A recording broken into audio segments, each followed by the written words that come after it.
ગોવાથી દારૂ ભરી આવેલા 4 કન્ટેનરો પૈકી એક કન્ટેનરને ક્રાઇમ બ્રાન્ચે ઝડપી પાડ્યું હતું. 1.27 કરોડનો દારૂ મળી 1.47 કરોડ ઉપરાંતનો મુદ્દેમાલ જપ્ત કર્યો હતો.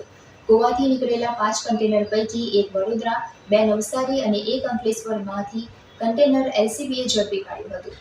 ભરૂચ ક્રાઇમ બ્રાન્ચના પીએસઆઈ આર.કે. તોરાની અને ટીમ અંકલેશ્વર નજીક નેશનલ હાઇવે પર પેટ્રોલિંગમાં હતી. તે દરમિયાન બાતમી મળી હતી કે એક બંધ બોડીનું કન્ટેનરમાં ઇંગ્લિશ દારૂ ભરી વડોદરાથી સુરત તરફ જઈ રહ્યું છે. જેના આધારે પોલીસે માંડવા ટોલ પ્લાઝા પાસે વોચ ગોઠવી હતી.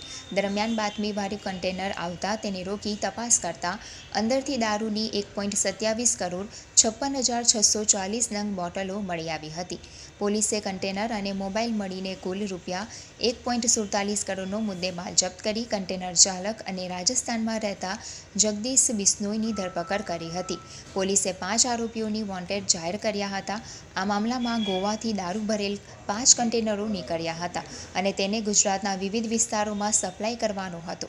આ અગાઉ એક કન્ટેનર સ્ટેટ મોનિટરિંગ સેલની ટીમે વડોદરામાંથી ઝડપી પાડ્યું હતું, તો અન્ય 2 કન્ટેનર નવસારી નજીકથી ઝડપાયા હતા. ત્યારે ચોથા કન્ટેનરને ભરૂચ ક્રાઇમ બ્રાન્ચે અંકલેશ્વર નજીક હાઇવે પરથી ઝડપી પાડી મોટા કૌભાંડનો પર્દાફાશ કર્યો છે.